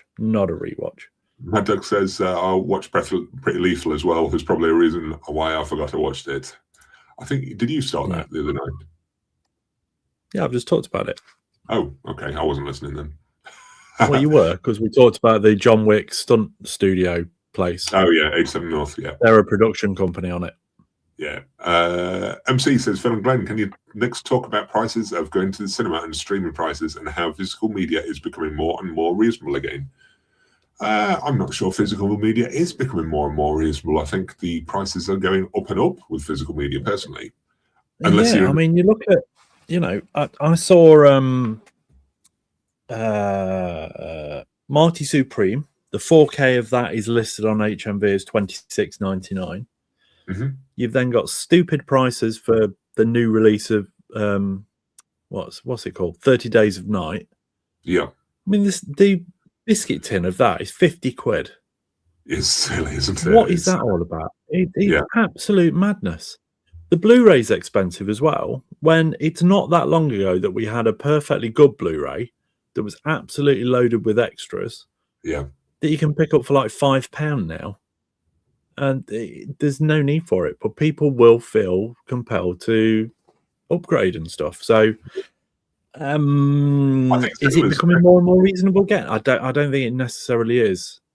I think everything's going to the cinema as well is I mean, just I think sound wise we keep kind of interrupting each other, but I think it's different for us having the Limitless card for the cinema. I think that's definitely if you're wanting to go kind of thick and fast, that's definitely the way to do it. Yeah, because it works out so much cheaper. Yeah, I think generally everything seems to be going up in price, though. Say the cinema tickets are a lot more expensive than the ones where the streaming services are putting their prices up as well. And like you mentioned, the physical media prices just seem to be creeping up. I don't know if HMV will be the only one that's increasing the prices. So far, they seem to be, but if others start following suit, then it's going to go up, I think. Maddox says, what do you think of the new Mummy movie trailer, the Louis Cronin movie? I think it looks pretty good, to be honest. I'm intrigued by it. I don't think it's a mummy movie. I think it looks more like an Evil Dead movie. I think it's carrying on from that. Really, it's yeah. I wasn't blown But away she by comes it. out of a sarcophagus, so then it makes her a mummy. So that's enough to be able to call it the Mummy.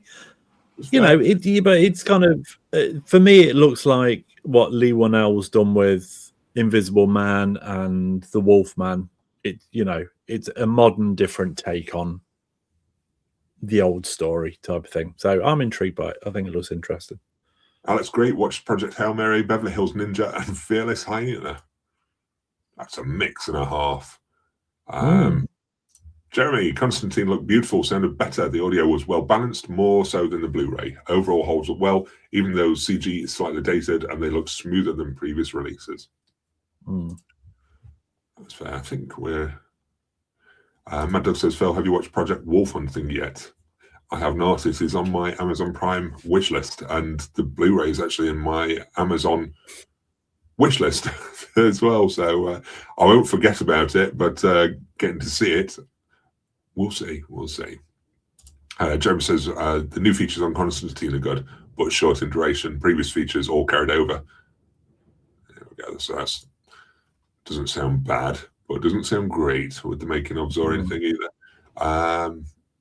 Corey Alpin says, glad I never once subscribed to Netflix.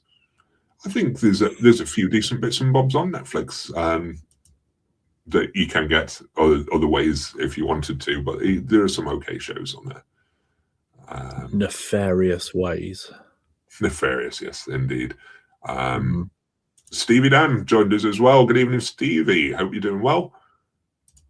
Trevor says Netflix is a trendsetter. When they raise their prices, others follow. Napster, no idea who Lee Cronin bent over for to get his name on the movie title. It is. Yeah, I find it weird that it's Lee Cronin's The Mummy. I mean, not everybody's going to know who Lee Cronin is. I think it was potentially might have been a licensing issue with Universal Studios to use the Mummy name. That perhaps had to alter it somehow because they've obviously got the Brendan Fraser, Rachel Weisz Mummy sequel coming into play, so they don't want to tarnish those waters. I think that's the most intelligent thing I've said all night, to be fair. But I think it probably is. It's probably since you started doing these live streams, to be honest. But yes, absolutely. Thank you for that, Glenn. Appreciate it. That's all right. I'm here for you. Not a problem.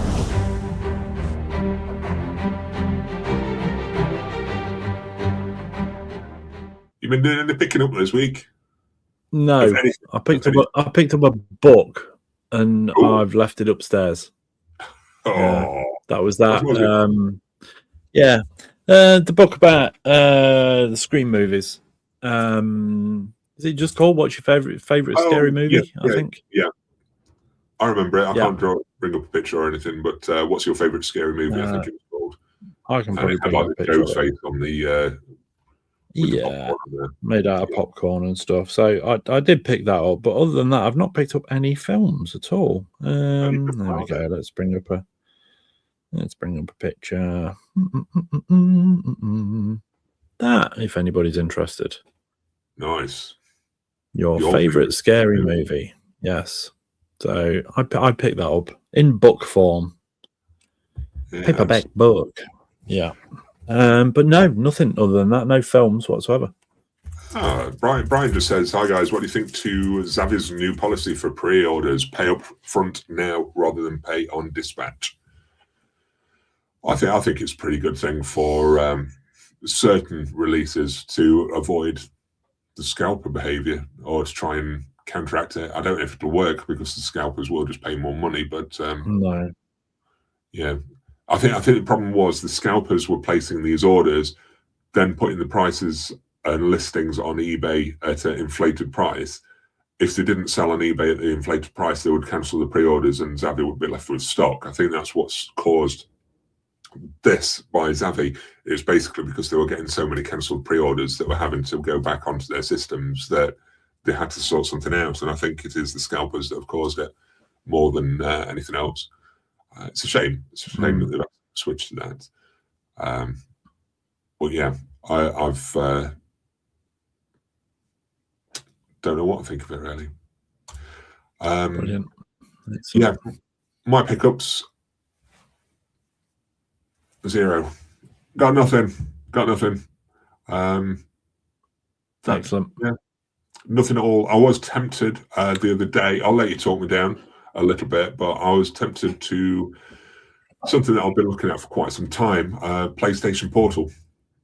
I was looking at getting a PlayStation Portal because of when I work away, when the kids are doing something on the consoles and I can't get to the PlayStation itself to get their handheld Portal device. And it sparked me off the other day, FOMO or whatever, because PlayStation are meant to be increasing their prices of all of their consoles. The PS5, the PS5 Pro, and PlayStation Portal all meant to be increasing price-wise on like the 3rd of April or something like that. So I think it sort of pushed me to be looking at it a bit closer. So there is that temptation there. But yeah, I think I'm over that. But yeah, you can talk me down if you like to, but that has been a tempting thing. No, you spend your money, spend monkey. Do it. Yeah. Let's see what other people have picked up, because we're rubbish and don't pick up anything. Yeah. Anyway, where are we? Oh, another watch one. Ant, I said I had a good weekend watching films with the bad weather. Watched one battle after another. Tron Ares, Enter the Dragon, and The Stuntman. I need to get to Tron Ares because my little boy said he wanted to watch it. So he wanted to watch Tron Ars. I said, yeah, well, we'll do. Of course he did. Yeah. Just hope it isn't a load of I didn't hate it. Is it a great film? No. Does it look nice throughout? Yes. Is it quite basic? Yes. But it's all right. Anyway, pickups. Morton. I got Train to Busan 1 and 2 at 4K. Psycho Legacy, Changing Lanes, Street Trash, Silent Night, Deadly Night 1 and 2, Pirates of the Caribbean 1 to 5, Easy Rider 2, Equalizer 1, Steelbook. Good going. Easy Rider 2? Yeah, that's what I was just thinking. There's an Easy Rider 2? Possibly. I don't know. Is there an Easy Rider 2? I don't know. Hear the questioning in my voice. Woody, but a Small Profits TV show. If comedy is your thing, this is a must-watch. Not heard of that one. Tell us more. Is that the one that's on BBC Two? The Mackenzie Crook that did Detectorists and things. That's Small Profits. Oh, no. I don't know. Yeah, I'm kind of throwing that out there, really, for them to come back with a comment. Yeah. Adam ordered Dust Bunny. Very enjoyable. Yeah. I didn't realise. I did realise that I was getting a physical release. It's digital about 3 or 4 weeks ago, and then they announced the physical was on its way. So I'm glad it's got a physical for me. You weren't a fan, were you? Not massively. You weren't much of a fan. No. I'm going to try it again at some point, possibly put it on in the background more than sitting down to watch it, but I want to give it another look through.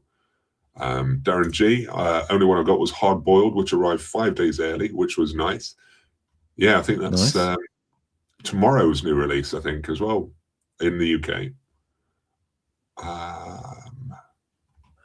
Mad Dog said, Easy Rider 2, The Ride Back, released in 2012. Wow. Like I say, every day's a school day. Did not know that was a thing. Ben's YT31, Physical Media for Life. I'm forcing the wife, Christina, to watch the live stream to try and persuade her to start a collection. She's not having any of it. Yeah, fight it, Christina. Fight it. Don't let him bully you. Don't do it. There's better things to spend your money on. I think it's with starting a collection, I just don't go mad, man. Just don't overspend. You don't need it all at once. Everything's generally going to be available for as long as you want it, but it's very difficult to justify having too much now when everything is so quite easily accessible. So if you are buying things, then make sure it's something that you love, something that you want to keep in the collection, and you don't need it all at once. Take it steadily. Don't overspend. Yep. Yeah, that's what I would say. Stephen Ann, I got Salem's Lot and Hard Boiled yesterday. Hard Boiled, I'm still tempted by Hard Boiled. Yeah, I'm just going to wait for the standard release. I really struggle with Salem's Lot. I think it's quite boring and everything. It's really long, quite boring, and then everything happens in the last 5 minutes. The remake is actually more watchable, I think. Yeah. But anyway. Darren G, I ordered Network from Arrow, a Sidney Lumet film I've never seen. Morton's also waiting for Salem's Lot as well. Woody, I do mention CDs if I've bought if I've not picked up any movies. That's fine. Go for CDs as well. We don't mind a bit of music here. Yeah. Might not know many of the physical media. Yeah, Alex Graves picked up Transporter 1 and 2, and the Friday movies from CX also picked up Arrow's Dark City from HMV. Has that got a standard edition yet? Yes. Good. There we go. That answered that question for you. Yeah. I enjoy the Transporter movies. They're ridiculous, and I like them quite a lot. Napster got purchases Hardboiled 2, also known as Last Blood, Crime Story, Crash, the Cronenberg one, Raising Cain, and pre-ordered Bullet in the Head. That's tempting for me too. I'm around that hype of these John Woo movies at the moment, and with the release of the announcement of Bullet in the Head, it sparks me off again on Hardboiled, and The Killer's coming soon, and that hype's carried on for a few months, so it's very difficult to hold my nerve and not jump into ordering any of them. We'll see what happens. I think we know what's going to happen. I think next week we'll go, what did you pick up, Phil? And you go, well, I didn't tell you, but I ended up, I kind of give into it. And then you'll present Hardboiled. I'd make the temptations there. They're great movies, the movies that I really enjoy, but I also understand how little time I've got to get to them. So, and you also understand, which is a comment that I keep making to you, you have them on Blu Ray already, and you've not watched them. Yeah. But it's the same as the other things that I've been waving around, these things that I've picked up and not watched. These are a couple more I was going to chat about, but obviously time is not on our side. Yeah. But all movies that I do enjoy that I felt impulse to upgrade, yet not to watch them. And I'm spending money on these older releases and not watching them rather than the new releases, which we talked about. Jeremy Carr picked up Lupin the Third versus Cat's Eyes Blu-ray. My biscuit tin of Moon Knight 4K arrived. Oh, I didn't know he'd ordered that, Mr. Jeremy. The Roger Corman Classic Fantastic Four bootleg on Blu-ray. Some replacement CDs came in, if that counts. Also, really recently, can't recall if I mentioned it. I'm not sure. I picked up a Riddler bobblehead, which I didn't mention last week because the person sent it and it arrived in 3 pieces. But they gave me a full refund for it, and then I glued it all back together, and it's as good as new. Nice. So that's my exciting story. Adam says, Phil, buy a portable player and bring some of his shelf of shame. Go old school instead of streaming. It's just carrying it, though, Adam. That's the thing. When I go, when it's carry on and things like that, the iPad's just easier, quicker, and changeable than taking a case of discs and a player. It's a lot more clunky. Pickups. Corey Alpin. I picked up The World's Greatest Dad with Robin Williams. Great dark comedy directed by Bobcat Goldthwait. Absolutely. Yeah. They were very, very close friends, them two. And has Hardboiled arriving tomorrow as well. Never seen it, but have wanted to for ages. I would be interesting how it holds up for you. You will hopefully enjoy it. Yeah, because it's influenced so much that now does it look like the weaker thing for it, if you know what I mean. Well, this is what we talked about this maybe a month or so ago when Nick watched it and he was going, and I was saying to him, but you've got to remember nothing like that had been seen before over here. Yeah. We needed that to create the movies that you've seen since that kind of steal from it, borrow from it, or inspired by it.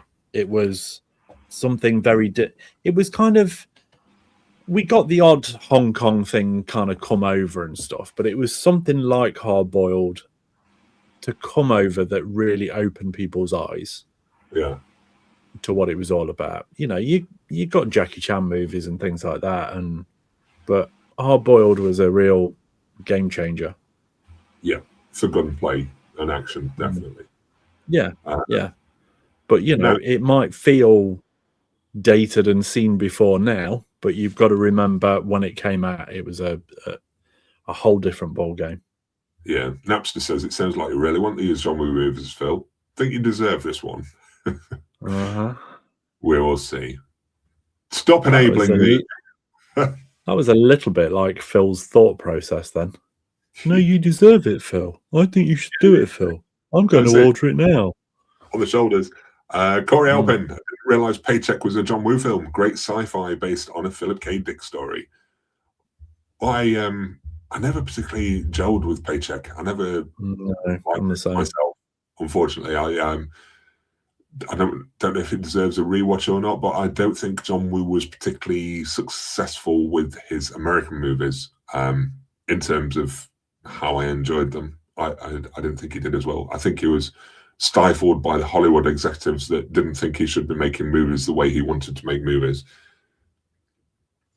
And Colin says you need to watch Gangs of New York, Phil. What a great film. You do?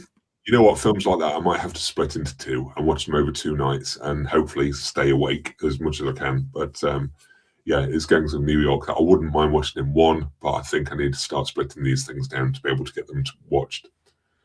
At all, yeah. Altereds, do you think there will be a 65 sequel? I've not seen the first one, but... Is that the Adam Driver dinosaur thing? Yeah, I don't know if it did enough wise to be able to do it.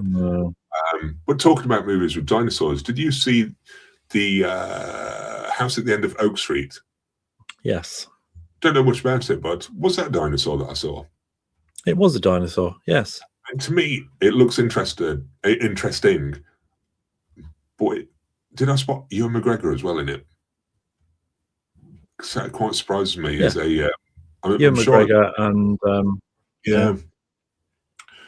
I don't know if it's... Ewan McGregor's the dad in it, and Hathaway's the mum in it, and something to do with their house / street, Oak Street, ends up being transported back in time. That's what I took from it. That's what I took. It looked really interesting, and yeah, I look forward to learning more about it. And it gave me vibes. I think there was definitely an influence from J.J. Abrams with the styling of it, because it gave vibes of the old Amblin Entertainment's. Amblin Entertainment's Amblin sort of movies. Yeah. By the looks of it, it would have come out in 1984 and wouldn't kind of feel out of place. Yeah. Yeah, I'm intrigued by that one, wanting to know more, but I'm worried that it's also going to be a big push to get it to do well, because Ewan McGregor doesn't traditionally open movies very well. But yeah, we'll see what happens with that one. Derek G says House at the End of Oak Street by the It Follows director. Absolutely. I'm still hearing rumors about They Follow, I think it was, wasn't it? The sequel to It Follows. I think Micah Monroe's been talking up a bit recently. I think Micah Monroe actually confirmed that it is happening. She was interviewed regarding something the other day, and she's mentioned it. Yeah. I think they're planning on shooting it this summer, apparently. So, fingers crossed. That was good. Yeah. And says, Phil, how are you getting on with your new TV and setup? We're enjoying it, and honestly, it's really, really good for the movies. When I get a chance to watch them, it tends to be the kids' movies that we've been tending to watch. But yeah, I'm really enjoying it. Really impressed with the QNED, actually, because it's really bright, and I don't feel like I'm missing out from an OLED, because I am noticing the uptick in picture quality. But I've not having an OLED, I don't know if I'm missing or not. But yeah, it's a solid picture. Really enjoying the new setup, and it's actually really good for gaming as well. And I've really felt immersed when I've been playing on the PlayStation, either on my own or with the kids. I feel more immersed with it, especially with the surround speakers and the speaker coming from the PlayStation controller. It just feels epic. So I've been playing God of War on PlayStation. My eldest has been playing Hogwarts Legacy, and my youngest has been playing Ratchet and Clank. So the PlayStation's been getting a good old hammering of late. Yeah. One says, answers, isn't his TV a 75-inch? How else can it be but amazing?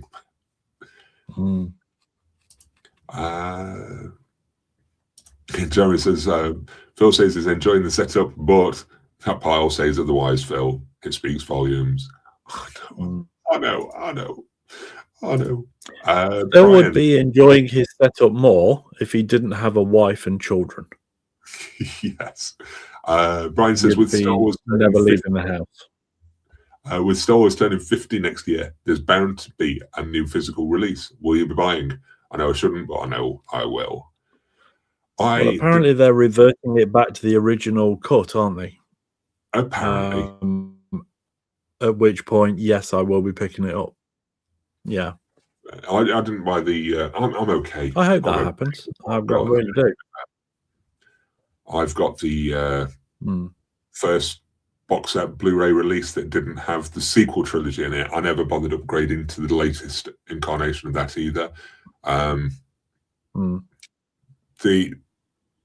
I don't think I will be rebuying them, to be honest. I don't mind the changes that he made. I'm not feeling precious about getting back to those original versions anymore. I think too much time's passed and it's just like tired of hearing about it now, so it doesn't feel as needed for me. I'd rather revert back to how they should be. I think we just encouraged George Lucas to change things far too many times, or by just being okay with it. I mean, that man made those Star Wars prequels. He deserves stripping of any credit, full stop, of anything good, to be honest. So we want the original movies back how they should be, and I will rebuy them. I don't own the prequels, and I never, ever will, because they were trash. Okay. So there. Morton's review says, Glenn, how would do it here? We have 2 TVs and 2 PS5s, so my wife can play, so my wife can game and I can movie. Yeah. You see, it's different now. Lynn's doing a pet portraiture and things like that, which is not just pet portraiture now. If anybody does follow her on Instagram, you will have seen that she does actual human portraiture as well now, and is amazing at it. So she's up in her art studio most of the time, listening to murder podcasts and things like that. So I have the opportunity to watch what I want or play whatever game I want and things. And to be honest with you, it's having the freedom to choose whatever you want to watch is kind of worse, because I end up sitting there for like half hour, like scrolling to go, oh, should I watch that? Should I watch that? Should I watch that? I prefer when me and Lynn sit down in an evening and we discuss what should we watch, and we both settle on something and actually watch it. Yeah. I find that easier than having the freedom to watch whatever the hell I want. It helps too with much your choice now. Paralysis. Yes. I was going to say something else. Napster says Lynn has a secret biscuit tin collection in there, I reckon. There we go. I think my problem she'd is never do that to me. I think half the thing is as well, when I'm considering others, yes, I could go to another room and watch a film while the wife watches whatever she wants to watch in the other room. But with having kids, by the time that they go to bed, if I'm in other rooms, it feels like I've missed that time with my wife in the evening, because it's literally watch a film and then go to bed ready for work the next day. So I don't feel like I want to sit in another room or should sit in another room or anything when we're home together. And it's been so busy and we've not had a chance to just sit and chat because the kids have been on the go, or I've been at work, or there's something else happening, or I've got these YouTube comments to reply to. It's that time that that couple of hours is that only time that we really get together, and I don't feel like I should be running off into another room. Maybe we should do it like Morton does it and have 2 different setups in the same room, but it just feels like I don't want to be too separate from each other for that little time that we get together when it's quiet. So are you saying you want to cancel the cinema tomorrow night so you can spend the evening at home? No. I was just checking. But yeah. Still a lot of nights like that, but yeah, that's why I think I sometimes find it difficult to watch things, because I am trying to balance the time and make sure that I have that other family time as well for whatever else is going off. It can't always be just about exactly what I want to do. It's do we need to be doing the leaderboard, or now you've upgraded, is that not a thing? Yeah, no, I can do the leaderboard. Just give me 1 second. Oh, no, it's okay. I was just aware of time, that was all. I was going to give you a shout. Well, allow you to share your Instagram if you needed. So, no, anyone else other than Morton, I would have done, but no. As soon as it's Morton, no. I'm sure Phil hates how much I write to him. I don't hate it. I'm he does. He tells me all the time. I'm slow at responding because I have turned my notification. I've turned notifications off on all of my social media platforms. So if someone messages me, it's literally when I go on the platform that I get a message. So I'm slow to reply because of that. That's your excuse, and you're sticking with it, and that's fine. That's fine. Sounds okay, doesn't it? Yeah. That was fairly believable, to be honest. Yeah. That's what I thought. Right, I better do the leaderboard thing, because I've allowed you to just take over and run us over time again. Who? You've just been jabbering on. I've not. Oh, shut up. Right. I was going to watch 2 films, but then my son had a really bad cough, so I had to take him to the doctors, and that killed far too much time. Get on with it. Adam says, Phil, go out together for a fixed date night. It's a wonderful time to chat. We do when we can. So it's not something we miss out on all the time. Sometimes we do, but anyway. Not together. They don't go out together, but one of them goes out. Right. Leaderboard. So from number 10, top fans and all that, or most comments, or people that enjoy to watch and talk along, or whatever you want to call it. It's a leaderboard anyway. So top 10. Number 10, we've got Napster 123. I thought Napster was going to be higher today, to be honest. Number 9, we've got Cranstonite. Number 8, we've got Darren G. Number 7, we've got Mad Dog. Number 6, we've got Cinema-san. Number 5, we've got Adam. Number 4, I believe, I can't see it on here, but I believe it's Anthony Lapiello. It seems to be Anthony when you can't see him. Yeah, I've got problems with Anthony. Not personally, not personally, but whenever Anthony comments on one of my videos, I can't respond to him. It errors out. Every time I try to respond to Anthony, it errors out. The only time that I can respond to one of his comments is if someone else has left a comment, and then I can reply to them within Anthony's comment stream. But other than that, no, it's for some reason YouTube doesn't like Anthony and doesn't let me connect with him as much. But anyway, number 3, we've got Jeremy Carr. Anyway. Number 2, we've got there we go. Woody. Number 1. Well done, Woody. I think, is this a first timer? Number 1, we've got Morton's reviews. There we go. Well done, Round Morton. of applause there, Morton. Round of applause, Morton. Well done. Right. Anyway, I think we're going to have to wrap up because I've babbled on for so long. But you may have noticed a couple of upgrades to the stream. We've got no logo at the top. We've got the comments stream down at the bottom. That's because I've upgraded, so we're now streaming on YouTube and on Facebook, and there might be more changes that come along. And just wanted to say that partially this upgrade is thank you to you guys for the super chats, for watching along, for supporting the channel. It's thanks to you that I've been able to afford the upgrade. It's not been cheap. Costs are not covered, but I just want to thank you for supporting us and being here and watching along, joining in, sharing, super chatting, whatever else. Thank you. We truly appreciate it. And anyway, until next time, I'm going to say bye. Laters. Bye.